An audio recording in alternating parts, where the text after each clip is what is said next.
Walaupun orang-orang Israel sudah menduduki tanah Jerusalem ribuan tahun dulu, sejak 600 sebelum Masihi lagi, tetapi bukan semua orang-orang Yahudi tinggal di Jerusalem. Sejarah yang panjang membuatkan ada Yahudi tinggal di dalam Jerusalem. Sebahagian mereka tinggal di tanah Arab, sebahagian mereka tinggal di benua Eropah. Tapi di hujung-hujung zaman Osmaniyah, mereka mula masuk kembali ke Jerusalem. Semasa itu ada satu kempen daripada gerakan Zionis yang mempropaganda dan mengempen semua penduduk-penduduk Yahudi seluruh dunia untuk datang kembali ke Jerusalem menubuhkan sebuah negara. Ini berlaku di hujung-hujung zaman Osmaniyah, apabila Osmaniyah dalam keadaan begitu lemah kerana kehilangan banyak kuasa dan tanah jajahan. Semasa itu Osmaniyah mengalami konflik dalaman, termasuk pecahan-pecahan negara Islam. Masa itu ada negara yang mau keluar ataupun ada bangsa yang mau keluar daripada jajahan Osmaniyah, seperti Mesir, seperti Arabia, Hijaz. Mereka semua mau keluar daripada kekuasaan Osmaniyah. Dan semasa itulah gerakan Zionis mula masuk ke tanah Jerusalem. Penghijrahan pertama berlaku sekitar 1884 tetapi gagal kerana Osmaniyah memperketatkan undang-undang penghijrahan. Kita kena faham zaman itu tak ada pasport, semua orang boleh keluar masuk dengan sesuka hati. Tapi walau bagaimanapun, apa yang Osmaniyah buat adalah mereka memperketatkan hak pemilikan tanah di Jerusalem. Malangnya, mereka tetap datang dan sebahagian daripada mereka tak tahan dengan pencukaian dan tak tahan dengan cuaca. Akhirnya ada mereka yang mati dan ada daripada mereka yang keluar kembali kepada negara masing-masing. Balik ke tanah Arab, ada yang balik ke Eropah. Begitu juga gelombang penghijrahan kedua yang juga disponsor oleh gerakan Zionis sedunia 1904 tetapi gagal. Walau bagaimanapun, selepas kuasa Osmaniyah jatuh dan British mula menjajah beberapa negara termasuk Palestin semasa itu ataupun Jerusalem semasa itu, maka British mula menempatkan orang-orang Yahudi. Apa yang berlaku adalah setelah berlakunya British Mandate, iaitu pada tahun 1920 sehingga 1948, British diberikan kuasa oleh Liga Bangsa ataupun kita panggil League of Nations. League of Nations ini sebuah pertubuhan sebelum PBB. League of Nations telah membenarkan British penjajah semasa itu untuk menjaga Palestin, menjaga kawasan tanah itu kerana tidak bertuan.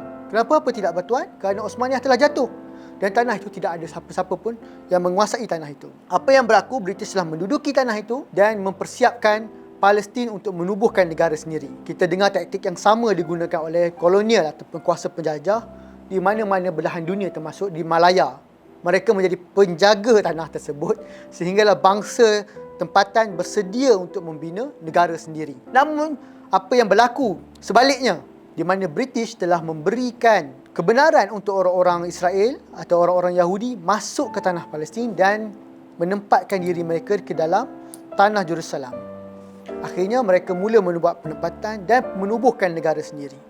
Jadi, setelah British Mandate berakhir 1948, British telah menubuhkan sebuah negara yang diberi nama Israel dan telah memberikan kuasa administratif atau kuasa politik kepada orang-orang Yahudi yang telah imigrasi masuk ke tanah Jerusalem.